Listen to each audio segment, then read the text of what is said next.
Hello guys, welcome back to my channel. तो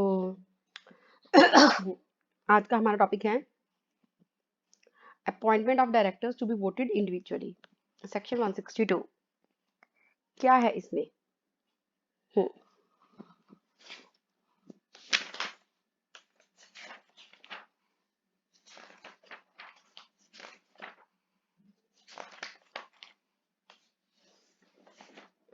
इसमें अगर मैं नटशेल में आपको बताऊं, एक डायरेक्टर के लिए एक रेजोल्यूशन पास होगी। एक डायरेक्टर के लिए एक रेजोल्यूशन पास होगी। ठीक है। Section 162 of the companies act prohibits appointment of directors by passing a single resolution. एक रेजोल्यूशन से अगर ज्यादा डायरेक्टर्स आप नहीं अपॉइंट कर सकते। एक वन रेजोल्यूशन पर डायरेक्टर, आप यूं याद कर लो। Electing more than one person as directors through a single resolution deprives shareholders from exercising the choice to reject a specific individual. क्यों है ये बना? अब सपोज दो में से आप एक के फेवर में हो, तो रेजोल्यूशन में आप सिंगल रेजोल्यूशन में अगर एक से ज्यादा होंगे तो आप अपनी, अगर आपकी चॉइस का नहीं है तो आप अपनी चॉइस एक्सरसाइज नहीं कर सकते किसी को रिजेक्ट करना हो, कोई स्पेसिफिक इंडिविजुअल को। तो ऐसी सिचुएशन में either they will have to vote against या फिर फेवर में। या तो भाई आप दूसरे के भी अगेंस्ट होगे या फिर फेवर में होगे, सारे जो भी प्रपोज जो भी डायरेक्टर्स होंगे। एक पर्टिकुलर डायरेक्टर को रिजेक्ट करना बड़ा मुश्किल हो जाएगा। इसलिए इन्होंने कहा कि आप एक रेजोल्यूशन से एक डायरेक्टर को ही अपॉइंट कर सकते हो। Section 162 requires every individual person to be voted individually for appointment as director. As stated in the box below, if certain conditions are satisfied, this provision shall not apply to a government company. ये जो conditions है पहले की तरह government company पे नहीं लग रही, ना ही उसकी होली ऑन सब्सिडी पर लग रही है। फर्दर इन्होंने कहा है कि जो प्राइवेट कंपनीज हैं वो भी इससे एग्जम्प्टेड है इन प्रोविजन से। क्या है कि दो या दो से ज्यादा जो डायरेक्टर्स हैं वो इलेक्ट नहीं हो सकते directors by a single resolution. It implies कि एक पर्सन अपॉइंट होगा director by a separate resolution और अ सिंगल रेजोल्यूशन। ठीक है। एज एन एक्सेप्शन, टू और more person can be appointed as directors by a single resolution if a proposal to move such a resolution, that is appointing two or more persons as directors by a single decision, has been first agreed to the general meeting without any vote being cast against it। क्या मतलब है इसका? कि अगर आपको एक से ज्यादा डायरेक्टर एक रेजोल्यूशन में पास करने हैं तो उससे पहले आपको अनएनिमियस रेजोल्यूशन जो है वो पास करनी पड़ेगी जनरल मीटिंग में। ये देखो क्या लिखा हुआ, एक्सेप्शन क्या है, दो से ज्यादा जो है अपॉइंट हो सकते हैं सिंगल रेजोल्यूशन से अगर जो प्रपोजल है उस रेजोल्यूशन का वो फर्स्ट एग्रीड हो जाए। मतलब आप एक पहले जनरल मीटिंग होगी, वहां पर सब एग्रीड हो जाए कि हाँ ये दो बंदों का प्रपोजल होगा और हम इसके लिए एक रेजोल्यूशन पास करेंगे, वो उसके लिए पहले एग्रीड हो जाए। और जब जब ये चीज होगी तो तब कोई भी वोट अगेंस्ट नहीं होगी। इसीलिए कहा है मोर देन वन डायरेक्टर को अपॉइंट करने के लिए सिंगल रेजोल्यूशन में आपको अनएनिमस जो रेजोल्यूशन है वो पास करनी होगी। उसके बाद इन्होंने एग्जांपल दिया है।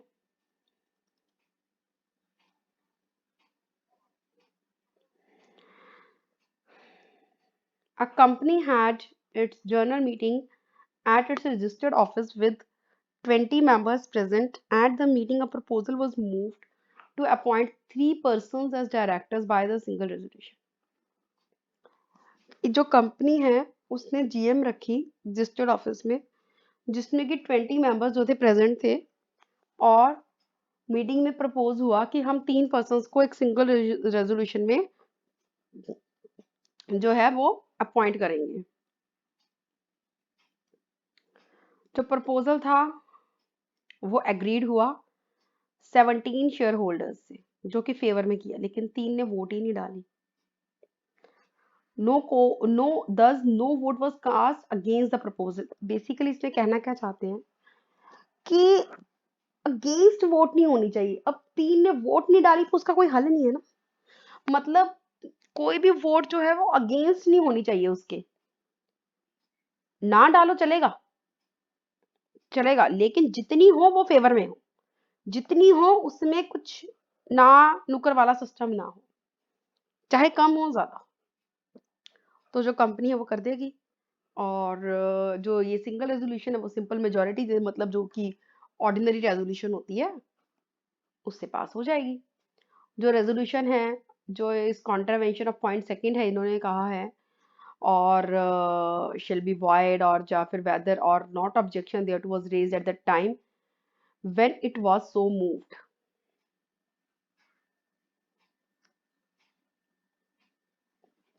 और जब ये रेजोल्यूशन हुई हो तब कोई वॉच वॉइड या फिर कोई ऑब्जेक्शन न रेज हुई हो। जब कोई मोशन होता है approving a person for appointment, for nominating a person for appointment as a director, उसको मोशन फॉर हिज अपॉइंटमेंट किया जाएगा। बेसिकली लर्न करने वाला यही है कि भाई एक डायरेक्टर पर रेजोल्यूशन होगा, और अगर एक से ज़्यादा तो पहले अनएनिमस रेजोल्यूशन, जैसे कि जिसमें कि कोई भी वोट जो है मतलब अगेंस्ट नहीं होती, जितने प्रेजेंट है सब उसके फेवर में करेंगे बस। और इसमें गवर्नमेंट कंपनी एग्जम्प्टेड है और सब्सिडरी ऑफ गवर्नमेंट कंपनी भी एग्जम्प्टेड है, ठीक है ना, बशर्ते उन्होंने फाइनेंशियल स्टेटमेंट्स में और अपने एनुअल टर्म्स में कोई गड़बड़ ना की हो। Next is option to adopt principle of proportional representation for appointment of directors. क्या है इसमें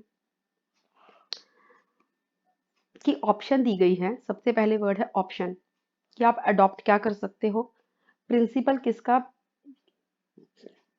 प्रोपोर्शनल रिप्रेजेंटेशन का, डायरेक्टर्स के अपॉइंटमेंट के लिए। जो डायरेक्टर्स होते हैं कंपनी में वो ऑर्डिनरी रेजोल्यूशन मतलब कि सिंपल मेजोरिटी से अपॉइंट होते हैं। जो शेयर होल्डर्स हैं उनकी जो वोटिंग राइट्स हैं equal to 51% can easily negate the choice of the minority. अब इसमें पता है क्या है, अब जैसे आप मानो कि वो शेयर होल्डर्स हैं जिनके पास 51% शेयर हैं, वो कहेंगे भाई हमारी चलेगी, लेकिन अगर जिनके पास 51 है तो व्हाट्स अबाउट द 49, तो आप क्या उनके बारे में नहीं, मतलब कि उनका कुछ नहीं है। देखा जाए हाँ मेजोरिटी है आपके पास, लेकिन वो तो निगेट कर देंगे ना आपकी चॉइस को, वो मेजोरिटी बन जाएगी, ठीक है ना, उनकी भी तो सब्सटेंशियल वोटिंग राइट्स है। तो इसलिए उन्होंने जो किया किया जो माइनॉरिटी शेयर होल्डर्स थे, through having sizeable voting rights, कि ऐसा तो नहीं है कि भाई बिल्कुल भी उनके पास वोटिंग राइट्स नहीं है, may not find it possible to appoint even a single director, ऐसा तो उनका खुद का कोई भी डायरेक्टर नहीं होगा। इसलिए इस तरह की सिचुएशन से निपटने के लिए इन्होंने क्या किया कि जो बिकॉज ऐसी सिचुएशन इन्होंने कहा है कि एडवर्सली इफेक्ट भी कर सकती है, तो इन्होंने chart out a system by which directors में अपॉइंटेड बाय वे ऑफ, तो इन्होंने एक ऑप्शन दे दी प्रोपोर्शनल रिप्रेजेंटेशन की। इसमें है क्या कि कुछ भी लिखा हो इस एक्ट में, इस सेक्शन का ओवरराइडिंग इफेक्ट है। ये ओवरराइड मतलब चलेगा, मतलब कि उसके ऊपर से इसको माना जाएगा, ठीक है ना, ओवरराइड करेगा provisions of the companies act 2013। जो आर्टिकल्स हैं कंपनी के need to contain provisions for the appointment of the directors by the proportional representation. The procedure as contained in the articles must be capable enough to enable the minority shareholders to have a proportionate representation on the board of directors। क्या लिखा है इन्होंने, इसके लिए कहते हैं जो articles है ना कंपनी के, उसके पे प्रोविजंस होने चाहिए कि अपॉइंटमेंट करनी है डायरेक्टर्स की प्रोपोर्शनल रिप्रेजेंटेशन से, और जो प्रोसीजर है वो भी कैपेबल इनफ होगा, वो भी आर्टिकल्स में होगा, जो भी कैपेबल इनफ टू इनेबल करे जो कि माइनॉरिटी शेयर होल्डर्स को, जिनका कि प्रोपोर्शनेट रिप्रेजेंटेशन है on the board of directors, ठीक है। जो आर्टिकल्स हैं वो प्रोवाइड करेंगे कि जो अपॉइंटमेंट है not less than 2/3 of more total directors, कि अगर ये जो डायरेक्टर्स होंगे तो उन आर्टिकल्स ने प्रोविजन रखी होगी कि मिनिमम, ज़्यादा हो सकते हैं, मिनिमम 2/3, ठीक है, of the total number of the directors in accordance with the principle. Such जो अपॉइंटमेंट्स हैं वो made with the principle of the proportional representation may use the following method of voting. Voting according to the single transferable vote, कि एक single transportable vote से voting होगी। इसका मतलब क्या है, जो कैंडिडेट है वो तब इलेक्ट होगा अगर वो रिक्विसाइड नंबर की जितनी रिक्वायर्ड हैं वोट्स फिक्स्ड है कोटे में चाहिए उतनी, या फिर जो वोटिंग होगी वो system of the according to the system of the cumulating voting होगी, या फिर जो अडॉप्शन है किसी भी ट्रांसपेरेंट और इफेक्टिव मोड ऑफ वोटिंग का, वो इंश्योर करता है कि बोर्ड के पास फेयर रिप्रेजेंटेशन है माइनॉरिटी इंटरेस्ट की, और इन केस ए और बी नॉट अगर अडॉप्टेड ना हो। और ऐसी अपॉइंटमेंट्स हर 3 साल में एक बार होती हैं, और जो अगर कैजुअल वैकेंसी अराइज हो जाए तो क्या होगा, जो बोर्ड ऑफ डायरेक्टर्स हैं वो फिल करेंगे, ठीक है ना। वैसे ही जैसे हम कैजुअल वैकेंसी को फिल करते हैं इमीडिएटली, जो भी इनकी बोर्ड मीटिंग आएगी उसमें एग्जम्पशन इन्होंने फिर गवर्नमेंट कंपनी और जो सब्सिडरी है गवर्नमेंट कंपनी की वो।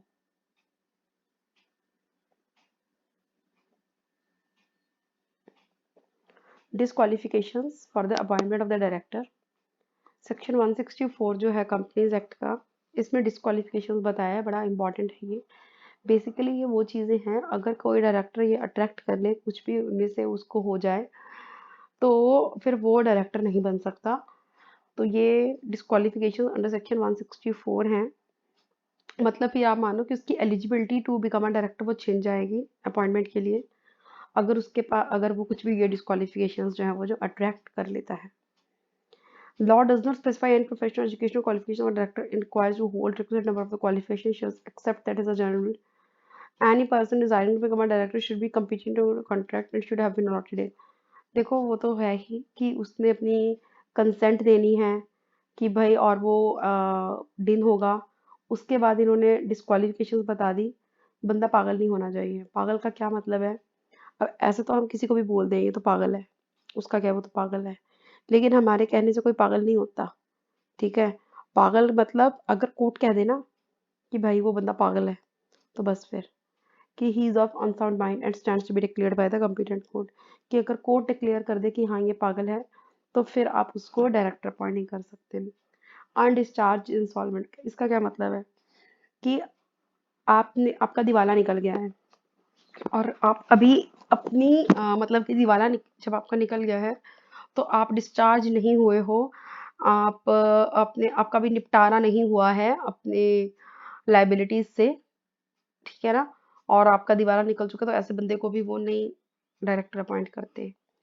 ही has applied to be adjudicated as an insolvent and his application is pending. उसने ना अप्लाई कर दिया कि भाई मेरा दिवाला निकलना है, और उसकी एप्लीकेशन का भी कोई फैसला नहीं हुआ कोर्ट में, वो पेंडिंग है। उसको ने कोई जुर्म कर दिया और उसको कोर्ट ने पकड़ लिया, और जिसमें कि मॉरल टर्पीट्यूड हो या वैसे भी हो, जिसमें कि उसको इम्प्रिजनमेंट है कम से कम 6 महीने की, ठीक है ना। मतलब ऐसे नहीं चलो कुछ हो गया, कई बार आप मानो कुछ भी हो सकता है और 2-4 महीने की जेल हो गई तो उसको हम डिस्क्वालिफिकेशन कंसिडर नहीं करेंगे। इम्प्रिजनमेंट होगी कम से कम 6 महीने की, और अ period of 5 years has not elapsed from the expiry of the sentence. और मतलब कि जब 6 महीने, सपोज उसको 6 महीने से ज्यादा की जेल हो गई, कुछ ऐसा हो गया, उसका जो क्राइम था कुछ ऐसा था कि उसको 6 महीने से ज्यादा की हो गई। अब जब उसकी जो इम्प्रिजनमेंट है वो जब वो खत्म होगी, उससे जब तक 5 साल खत्म नहीं होते, 5 साल तक वो डिस्क्वालिफाइड रहेगा। देखो क्या लिखा है, and a period of 5 years is not elapsed from the date of the expiry of the sentence. मतलब अगर 6 महीने से कम है तो कोई दिक्कत ही नहीं है, अगर 6 महीने या ज्यादा है, जब उसकी जेल खत्म होगी उसके 5 साल का तक वो डायरेक्टर नहीं बन सकता। और अगर इम्प्रिजनमेंट ही उसको 7 साल की हो रही है और ज्यादा की हो रही है, फिर तो भैया परमानेंट डिस्क्वालिफिकेशन है, फिर नहीं वो बन सकता, फिर उसको डायरेक्टर बनाएंगे ही नहीं अगर उसकी इम्प्रिजनमेंट जो है 7 साल से ज्यादा है, 7 साल या ज्यादा है, मतलब 7 साल से कम कम तक का कुछ गड़बड़ है तो वही 5 साल वाला सिस्टम। कोई भी ऑर्डर है डिस्क्वालीफाई करता है। Appointment as a director has been passed by the court और tribunal and the order in force, कोई ऑर्डर डिस्क्वालीफाई कर दे उसको, ऑर्डर कोर्ट ने दिया हो कि भाई ये डिस्क्वालीफाइड है, ठीक है ना, या ट्रिब्यूनल ने, ट्रिब्यूनल का आगे आएगा सारा एनसीएलटी का आपको, या फिर कोई ऑर्डर इन फोर्स हो, कुछ हो उसके साथ लिंक चीज, अगर भाई डायरेक्टर ने अपनी कॉल्स ना पे की हो, इसमें क्या है। अब देखो, डायरेक्टर के पास भी शेयर्स होते हैं, उसको चाहिए कि भाई तू तो अपने कॉल्स को दे दे अगर तेरे से कॉल्स मांग रहे हैं। अब अगर तुम ही अपने शेयर्स पे कॉल नहीं दोगे तो हम किसी और से क्या एक्सपेक्ट करें कि जो शेयर्स हैं हेल्ड बाय हिम, तो उसने अपनी कॉल्स अगर नहीं पे करी तो भाई ऐसे बंदे को वो डिस्क्वालीफाई मानते हैं। लेकिन 6 months have elapsed of the last date, लेकिन ऐसे नहीं आज डेट खत्म हुई कल तो डिस्क्वालीफाइड नहीं, 6 महीने का टाइम दे देते हैं। अगर आपकी जो लास्ट डेट थी जो पेमेंट की, कॉल की, उसके बाद 6 महीने बीत जाएं और आप नहीं पे कर रहे हो कॉल्स, देन डिस्क्वालीफाइड, ठीक है। इट इज इमैटेरियल कि whether such shares are held individually by him or jointly with others, ऐसा कुछ नहीं है। अगर तुम कहो कि भाई ये शेयर्स ना मैंने जॉइंटली लिए थे तो कोई फर्क नहीं पड़ता, आपका नाम है, आप डायरेक्टर हो, नहीं हो तो आप वैसे डिस्क्वालीफाई हो जाओगे, और अगर आप हो तो भी आप डिस्क्वालीफाई हो जाओगे। भाई आप कोई आप डायरेक्टर के पद पर बैठे हो और आपको चाहिए कि आप तो दूसरों को एक प्रेरणा दो, ऐसा थोड़ी आप खुद ही कॉल्स नहीं पे कर रहे हो। मेन इसमें पॉइंट वो कन्विक्शन वो वाला है, इम्प्रिजनमेंट वाला, 6 महीने से 7 साल तक, ठीक है ना। 7 साल तक तो है तो 5 साल का, और 7 साल से ज्यादा, 7 साल से कम कम, बिकॉज 7 years और मोर लिखा था, ठीक है ना। 6 महीने से लेकर 6 साल 11 महीने तक आप मान लो कि भाई अगर मतलब फिर तो हम उसको 5 साल के देंगे, और नहीं तो अदरवाइज अगर 7 साल हो गए तो फिर परमानेंट परमानेंट माना जाएगा, ठीक है। उसके बाद है हम्म, कहाँ थी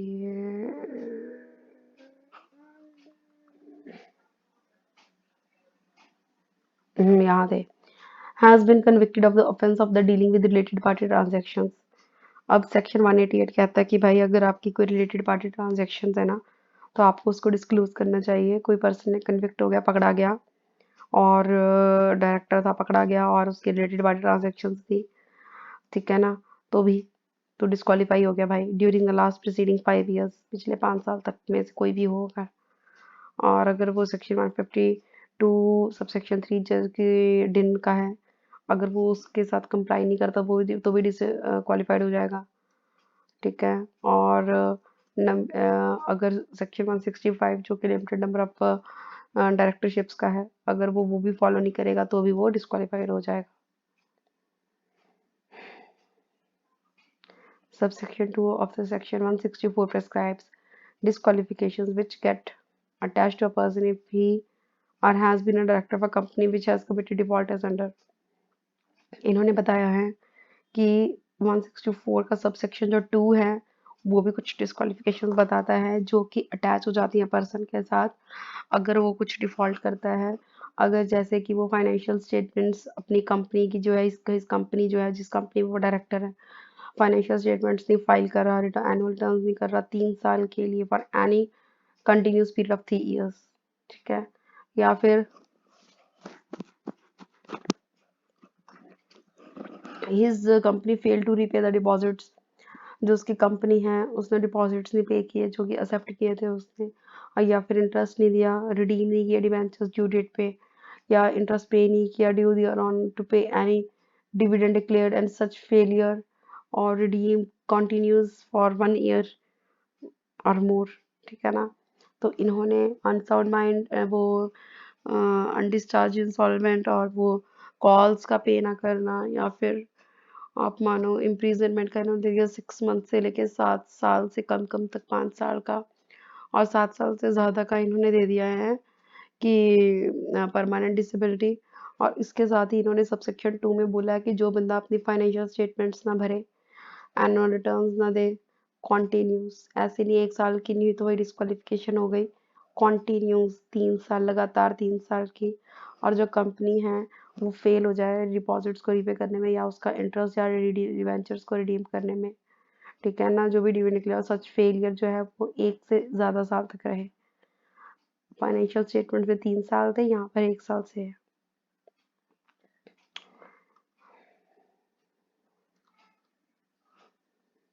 जो डायरेक्टर होगा वो एलिजिबल नहीं होगा और वो अपॉइंट नहीं हो सकता डायरेक्टर और 5 साल तक, और उस कंपनी में जिसमें उसने on which the said company has committed default.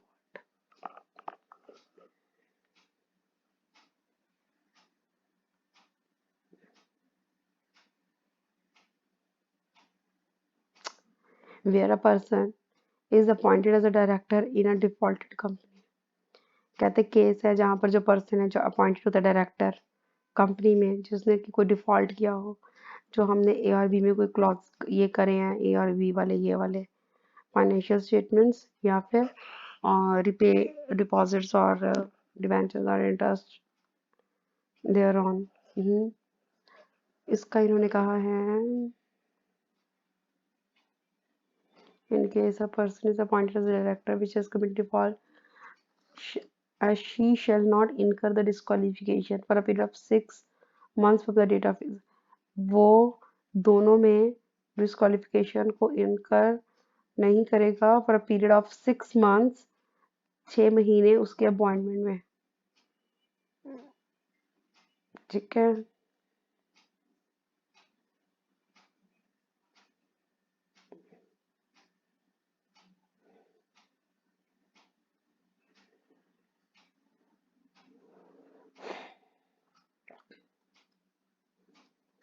फिर गवर्नमेंट कंपनी एग्जम्पशन दे रखी है,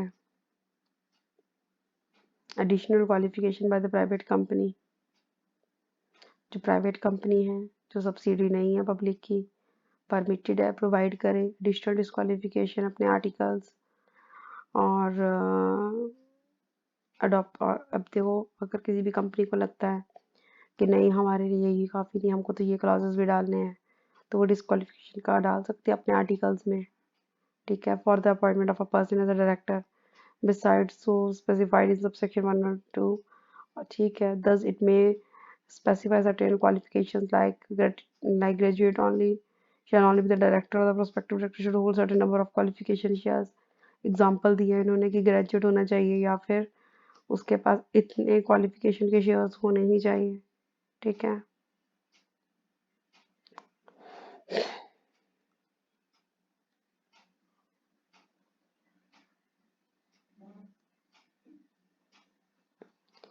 इसमें क्या है डिस्क्वालिफिकेशन में सेक्शन 217 सबसेक्शन 6 में है कि is it relates a company which is under investigation. In case जो कोई डायरेक्टर है कंपनी का उसको पकड़ लिया गया अंडर सेक्शन 207 और जो डायरेक्टर हैं deem to have vacated his office on और from the date from which he is, कहाँ गया, ही इज सो कन्विक्टेड, तो ये मान लिया जाएगा जिस दिन वो पकड़ा गया उस दिन उसका ऑफिस वेकेट है, ठीक है। And on such vacation of office he shall be disqualified from holding any an office in any company, फिर वो किसी भी कंपनी के लिए जो है डिस्क्वालीफाई माना जाएगा। Thank you so much. आगे का टॉपिक हम नेक्स्ट वीडियो में करेंगे। Thank you, bye bye.